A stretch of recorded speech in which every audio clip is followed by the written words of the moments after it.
Jovem Pan News Criciúma, 10h42. Repito. 10 horas da manhã, 42 minutos, 26 graus, a temperatura agora. Vamos falar de saúde. Vamos lá então. Março é o mês mundial de conscientização sobre a endometriose. A doença, comum às mulheres em período reprodutivo, atinge aproximadamente 7 milhões de brasileiras, de acordo com a estimativa da Associação Brasileira de Endometriose. Em todo o mundo, são mais de 170 milhões de mulheres acometidas pela patologia. Bom, para falar mais sobre a doença, participa neste momento aqui na Jovem Pan a ginecologista, especialista em histeroscopia e videocirurgia ginecológica e professora do curso de medicina da Unesc, a doutora Beatriz Cristina Milanese. Doutora Beatriz, bom dia, obrigado por nos atender. Bom dia, obrigado pelo convite. Que bom que agora deu certo para a gente conversar um pouco, né, doutora? Doutor, explique pra gente, para nós homens, né, que muitas vezes não entendemos o mundo feminino, o que seria a endometriose? Então, a endometriose é uma doença em que o endométrio, que é uma camada que reveste o nosso útero por dentro, descama todo mês, começa a se proliferar fora do útero. Então, na pelve feminina, os órgãos que ela pode atingir são ligamentos, intestino, bexiga, trompas e ovário e principalmente o peritônio, que é um véu que recobre todos os órgãos abdominais. Então, ela pode estar localizada em qualquer parte do abdômen, mas principalmente na pelve. Pois é. Como é que a mulher ela começa a ter uma desconfiança que está com a endometriose? Então, ela deve prestar atenção nos sintomas dolorosos, né? O principal sintoma doloroso é a cólica menstrual. Então, prestar atenção naquela adolescente que começa a ter cólicas incapacitantes, que desmaia, que vomita, que vai parar no pronto-socorro tomar remédio na veia. Essa cólica aliviando com pílula anticoncepcional por um tempo, depois ela começa a voltar mesmo tomando pílula.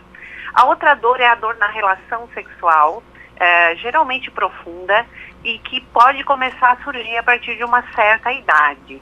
Essa cólica, essa dor na relação sexual pode incapacitá-la para ter uma relação sexual satisfatória, né? Ela pode sentir dor a ponto de não conseguir ter uma relação de penetração sem dor. E aí atrapalhar a vida conjugal dela, atrapalhar a sexualidade dela. A terceira dor é dor pélvica no meio do mês, entre uma menstruação e outra, que a gente chama dor do meio. Essas dores podem estar relacionadas à ovulação ou não, e elas podem ser progressivas também, ela ir piorando com o passar do tempo. A quarta dor é dor ou dificuldade para evacuar no período menstrual. Então a paciente começa a perceber que essa dor, ela começa a irradiar para o ânus. E a quinta dor é dor a urinar, ou dificuldade ou sangrar no urinar quando está menstruada. Por último, dificuldade para engravidar. Então, 50% das pacientes que têm endometriose têm dificuldade para engravidar e 50% não tem. Então, fique bem claro que não é uma sentença de infertilidade descobrir-se que tem endometriose, né? Mas essa paciente, ela deve procurar um médico ginecologista, ele vai examiná-la. Muitas vezes esses nódulos dolorosos são palpáveis no exame de toque, e aí o médico faz o exame complementar, que é o exame de ultrassom para mapeamento da endometriose, que não é um ultrassom comum, é um ultrassom em que ela usa um laxante no dia anterior, ela tem que estar com o intestino vazio para poder fazer, e esse exame é muito examinador dependente. Então não adianta fazer com qualquer um também, tem que fazer com alguém que saiba ver a doença.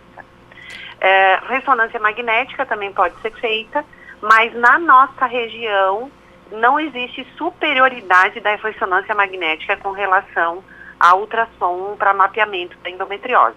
Às vezes até o ultrassom feito em mãos habilidosas é até melhor e mais barato. Pois bem. Então, feito o diagnóstico, ela precisa fazer o tratamento, né? Doutora, quer dizer que a mulher tendo endometriose, então não é uma sentença dizendo que não, você não vai engravidar. Ela pode ter uma dificuldade maior, mas dependendo, ela pode ter o êxito, então. Então, ela pode engravidar espontaneamente em 50% dos casos. Então, se eu pegar 5 mulheres com endometriose, 10, 5 vão engravidar espontaneamente sem tratamento nenhum. 5 vão precisar de algum tratamento, ou cirurgia, ou fertilização in vitro, que é o popular inseminação, mas são coisas diferentes, né? Mas enfim, ela vai precisar de alguma ajuda, algum empurrão para poder engravidar. Então é só a metade que vai precisar ou de cirurgia para conseguir engravidar, ou desses procedimentos para fertilização. A outra metade vai engravidar espontaneamente. Tem cura a endometriose? Tem cura. Ela é uma doença crônica e progressiva. Então existe uma grande discussão se ela pode ter cura ou não. A gente sabe que quando a gente retira todos os focos visíveis da doença, a chance de a doença voltar é de 10 a 15%. Então tem 85% de chance de cura, né? Tudo vai depender do tempo em que se leva para fazer esse diagnóstico. A gente sabe que no mundo, não é só no Brasil, existe um atraso de 8 anos, desde o início dos sintomas até o diagnóstico. Por quê? Porque não aparece muitas vezes em exame de imagem e a doença é tida como normal. A cólica é normal, sentir dor é normal, e a mulher fica convivendo com aquela dor durante 8 anos.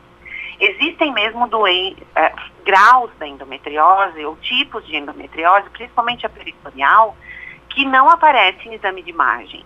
Então, não é porque o exame de imagem vem normal que a gente descarta a doença, né? A paciente é orientada e o médico tem que confiar muito no exame físico dele, né? Tem que confiar muito no que ele viu, no que ele sentiu no exame de toque, na história que a paciente conta.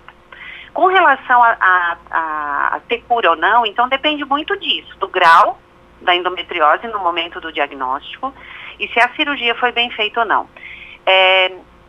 Eu já fiz vários vídeos para tratar a endometriose. Depende de quem operou, fazer uma ou fazer 4 dá no mesmo, né? Porque se a cirurgia não foi feita por completo, não foi retirado todos os focos, ela não foi curada, né? Então hoje em dia não se faz mais uma vídeo para ir olhar o que tem, né? A gente faz a vídeo para realmente tratar, para realmente operar. Então eu converso muito com as pacientes que quando elas descobrem a doença, tem hora certa para indicar a cirurgia, né? Não é saindo correndo operar. Tem muita gente que o tratamento clínico resolve e tem gente que não, que precisa de cirurgia. Cada caso deve ser avaliado. Ou seja, então, que não é somente cirurgia, mas um anti-inflamatório para reduzir dores, outros medicamentos podem ajudar. Isso. O tratamento clínico da doença, quem não vai operar, se baseia em tudo que desinflame o corpo dela. Já que ela é uma doença inflamatória, tudo que desinflame o corpo dela vai estar valendo. Então, o principal é a dieta anti-inflamatória, tá? Essa dieta, ela é baseada em evitar alimentos que estimulam a doença. Isso é bem verdadeiro, bem comprovado cientificamente. Existem alimentos que, quando caem no sistema digestivo dessa paciente, libera substâncias químicas que estimulam a doença. É como se fosse vitamina para a endometriose. O principal vilão é o açúcar refinado. O açúcar, as farinhas refinadas brancas, glúten, lactose, carne vermelha, corantes, adoçantes e conservantes. Então, essas pacientes, se elas ficarem ingerindo esses alimentos, mesmo que elas pode tomar o remédio que for, não vai funcionar. A segunda linha de tratamento baseia-se na alimentação, além da alimentação, na medicação. Aí vai desde medicamentos anti-inflamatórios, que se usa só no período menstrual, para aquelas que sentem só cólica, a probióticos, que são medicamentos, na verdade não são bem medicamentos, são lactobacilos vivos que a gente ingere para melhorar a microbiota intestinal. Parece que essas pacientes têm uma microbiota toda pobre, toda desregulada. Então usar probióticos pode ajudar. E a terceira linha de medicação se baseia na progesterona, que é um hormônio. Ela pode ser usada em forma de medicação via oral, implantes ou DIUs. E essas progesteronas, tem que lembrar que elas não têm efeito imediato. Elas fazem efeito a médio e longo prazo. Então é sempre bem conversado com a paciente que ela vai aliar todas essas frentes de tratamento clínico para que se tenha sucesso. E por último, atividade física. Se descobriu que a atividade física regular diminui os sintomas dolorosos, então controla a doença. Sempre lembrando que tratamento clínico controla a dor e impede que a doença evolua, mas não faz a doença curar.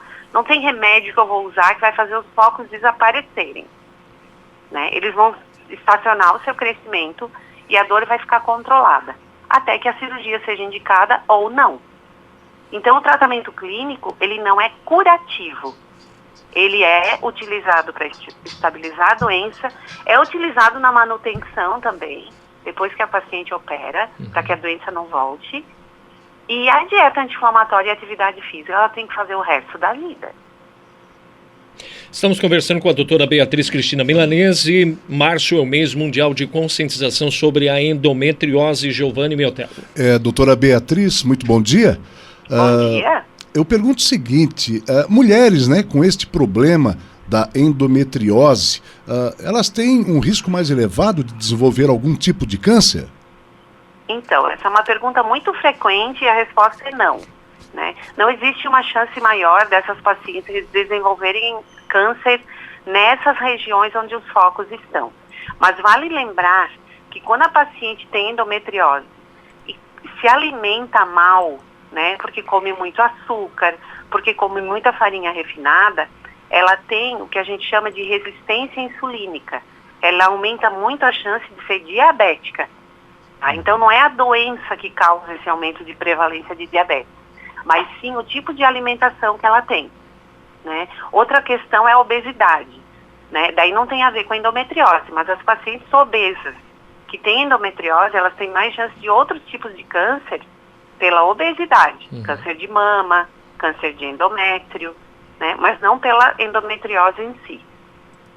A mulher que sofre constantemente de cólicas e cólicas muito fortes, pode ser sinal de endometriose, doutora? Sim, é o principal sinal de alerta. É uma cólica que seja incapacitante, ou que tire ela do trabalho, ou que ela não consiga ter uma vida normal, porque nos dias que está menstruada fica de cama, ou sente dores estranhas, esquisitas, que irradia para bumbum, que irradia para ânus, que irradia para perna.